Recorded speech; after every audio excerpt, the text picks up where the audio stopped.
সত্যি খুব ভাগ্যের ব্যাপার একজন চরিত্রবান জীবনসঙ্গী পাওয়া।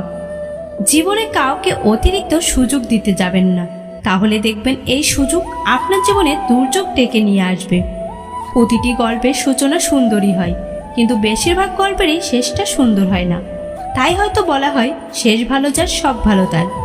সংসারে বাবার গুরুত্ব বুঝতে চান, তাহলে হাতের বুড়ো আঙুলের সাহায্য ছাড়া রুটি ছেঁড়ার চেষ্টা করেন, উত্তরটা পেয়ে যাবেন।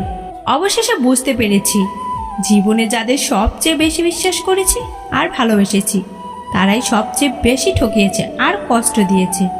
তিনটে জিনিস খুব মূল্যবান: সম্পর্কে সম্মান, ভালোবাসাতে বিশ্বাস, বন্ধুত্বে গুরুত্ব। বেঈমান আর স্বার্থপর লোক কখনো নিজের ভালো ছাড়া অন্যের অনুভূতি বুঝবে না। দড়ির ওপর হেঁটে স্থির হয়ে থাকার নাম সার্কাস, অশান্তির উপর বেঁচে শান্ত থাকার নাম জীবন। অনুভূতি, ভালোবাসা, মায়া এসব যত কম প্রকাশ করবেন, আঘাত করার সুযোগ মানুষ তত কম পাবে।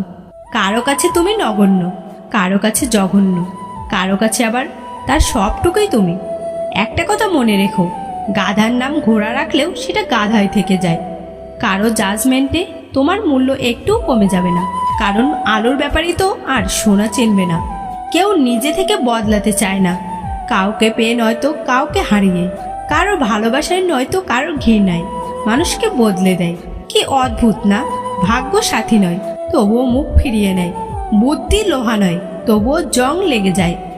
আজকাল কথা কম বলতেই বেশি ভালো লাগে, কারণ আমি জানি কথা বোঝার মতো মানুষের সংখ্যা খুবই কম, কিন্তু আঘাত করা মানুষের সংখ্যা অনেক বেশি।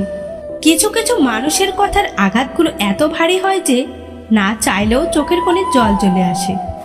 যে মানুষটি তোমাকে সত্যিই ভালোবাসে, সে সব সময় তোমাকে চোখে চোখেই রাখবে, কারণ সে তোমাকে কখনোই হারাতে চাইবে না। যে রব রাতে গাছ বসে ঘুমানো পাখিদেরকেও পড়ে যেতে দেয় না, সেই রব তোমাকে একা কিভাবে ছেড়ে দেবে? ডাকাত যেমন গরিবদের বাড়িতে ডাকাতি করতে যায় না, তেমনি শয়তানও ভালো মানুষ ছাড়া খারাপ মানুষকে ধোঁকা দেয় না।